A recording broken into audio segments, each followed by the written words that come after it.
Hey there, you guys. Hey, welcome to week 4 of August, where we are talking about the art of enjoying our life more.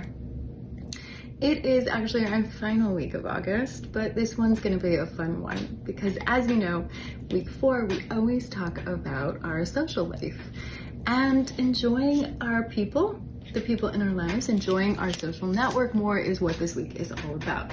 That's really important, right? Because whenever I talk to people about their dream life, their ideal future life, the one they really want, it always includes other people in it. We somehow instinctively know that other people are essential to our dreams and to living a life that we really enjoy. And yet, it can be hard sometimes in our real lives, in our personal relationships, our friends, our romantic partners, our husbands, our co-workers, our family. It can be hard to make that enjoyment a consistent reality. As much as we love the people in our lives, they can also seem to be the place of all of our friction, our tension, our frustrations as well. So how do we resolve that? What is a tip where we can enjoy the people in our lives even more? Well, it's a super simple one and it really, really works, but there's a catch, because there's always a catch with simple things, right? It's a little bit counterintuitive and it can be a little alarming and frustrating to us in the first moment we experience it. At least I know it was for me. But it really does work, and I want you to take a deep breath because what you think I'm saying is not what I'm saying. So let's just get to it, all right? What is the tip? What is the way that we can actually start enjoying the people in our lives more? And it's this simple.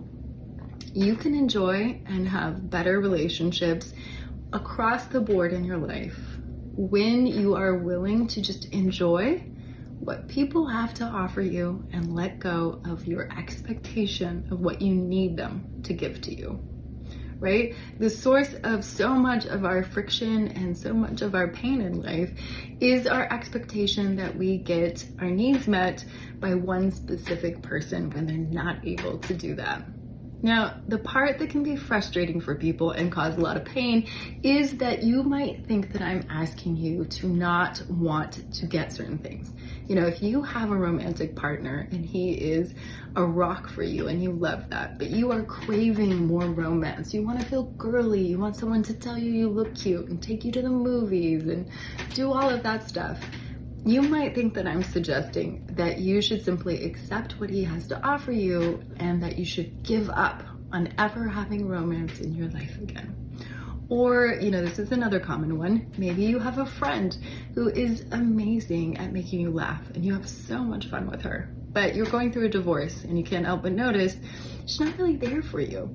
She doesn't really want to talk about the divorce. It makes her uncomfortable and that makes you feel totally unseen emotionally. You know, you really need someone who's going to talk to you and support you through this, and you want it to be her.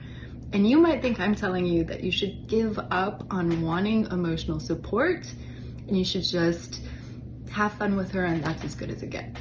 And there could be nothing farther from the truth, right?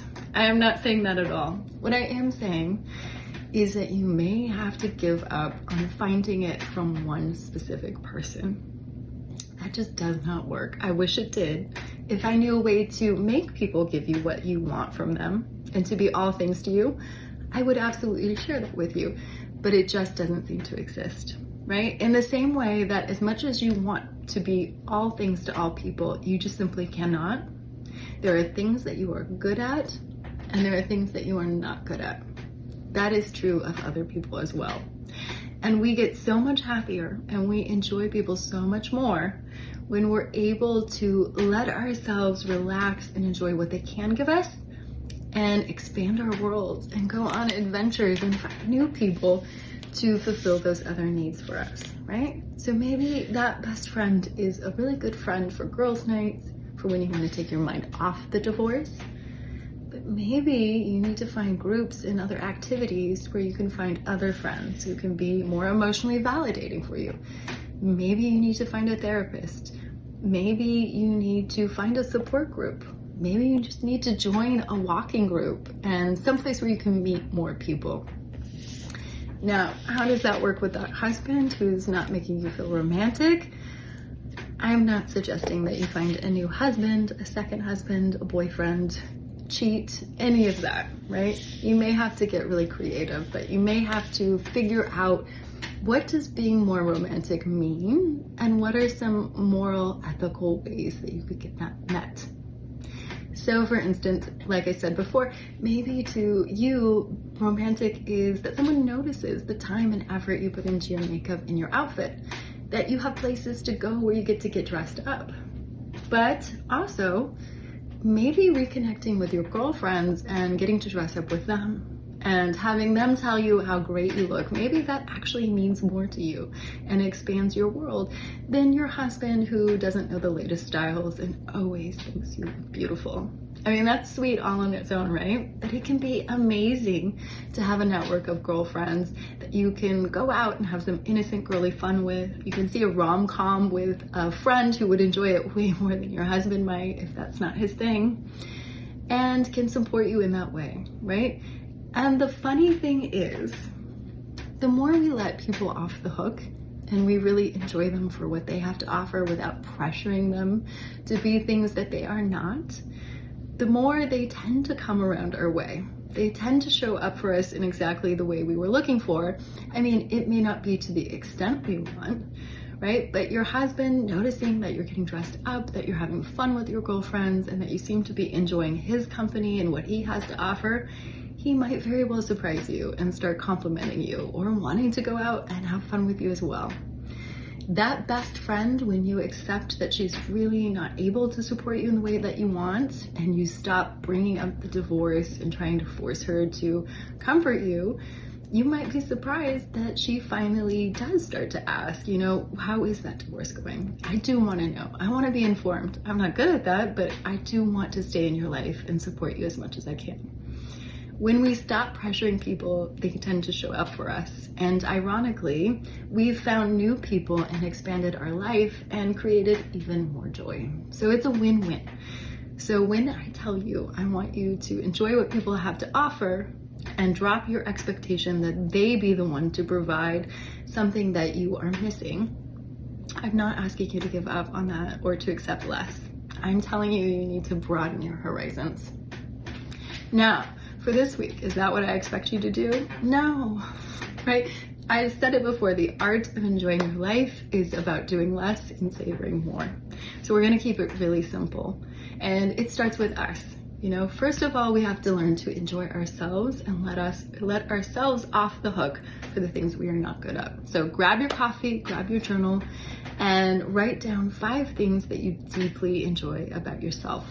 And as you do that, I want you to just let yourself off the hook for needing to be all things to all people or be perfect, right? These are some things you're good at, and there are things that you are not good at, and that's perfectly okay. In fact, that's the way it's supposed to be.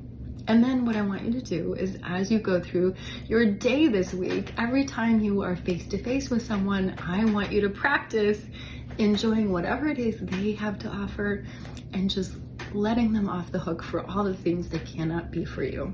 You get to want what you want. If you want more romance, you get to want it. If you want more feeling and validation and emotional comfort, you get to want it, right? But you get to let the person in front of you off the hook for that. You will find yourself feeling so much more lighthearted if you practice this.